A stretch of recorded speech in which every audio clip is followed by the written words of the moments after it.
Shin ko kun san za ku iya korar sauro har abada a gidanku ba tare da kun sayo maganin sauro kun sa ba?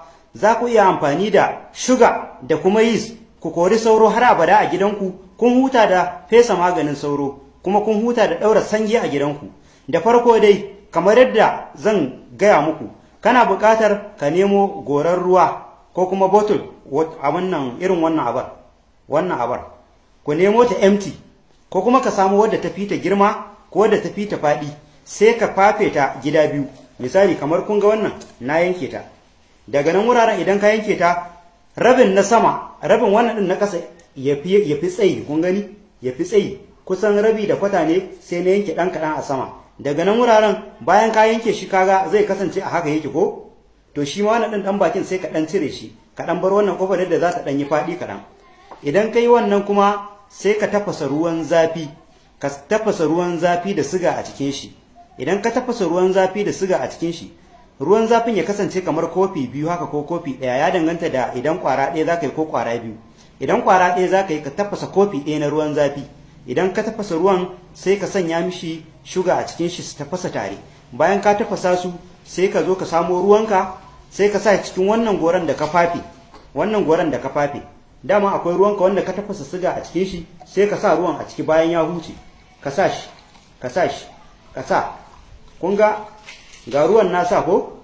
Za ku ga cewa ga inda ruwan ya tsaya, kuma nan sama akwai space. Akwai space. Daga nan sai ka samo yeast, sai ka zuba a ciki. Idan ka zuba yeast din, kar ka tona. Bayan ruwan ya huce fa kenan, ruwan da ka tafasa da siga. In ka zuba yeast din a ciki, kar ka tona. Kana zuba wannan yeast din a saman a cikin ruwan nan, sai ka ɗauko wannan ɗayan abin nan ɗin da ka yanke.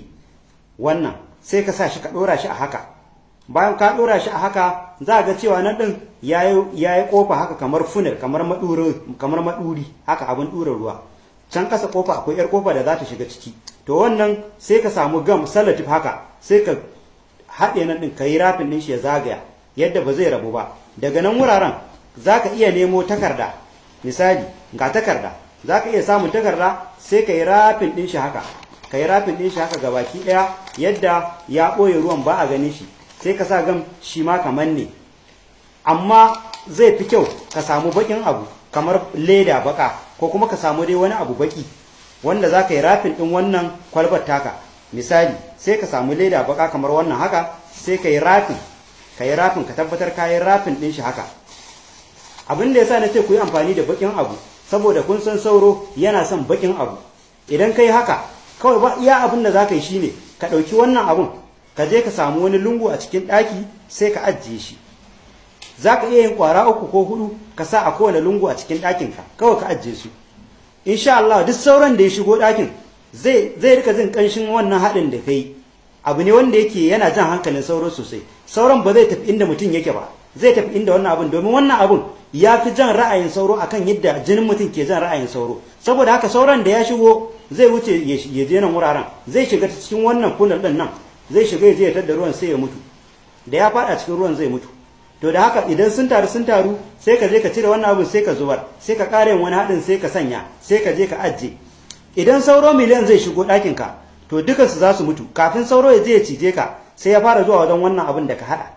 Domin wannan abun na gaya muku ya fi jan hankalin sauro fiye da yadda jinin ɗan adam yake jan hankalin sauro. Saboda haka idan kun haɗa wannan abun za ku yi baya da sauro cikin kwanciyar hankali. Zan yi muku bidiyo akan yadda ake haɗa na fesawa, wanda za ka fesa shi a jikin taga da window da labulaye, shikenan sauro ko da ya shigo ɗakin ma da kanshi zai fita ko kuma ya mutu. Amma idan bai shigo ba ma zai iya shigowa ɗakin ba. Don haka idan kuna so in muku bidiyo akan wannan, ku ce min kuna so a comment section. Sannan kar ku manta ku yaɗa mini wannan bidiyon, domin ina yaɗa ilimi ne domin mutanenmu a ƙaru. Sannan ku min liking. Idan kana da tambaya ko wani bayani ko kuma wani abu da kake so in yi bidiyo akan shi, ka yi mini ka ajiye min a comment section, ko kuma ka tura min sako a private. Insha Allah zan duba kuma zan yi bidiyo akai. Nagode.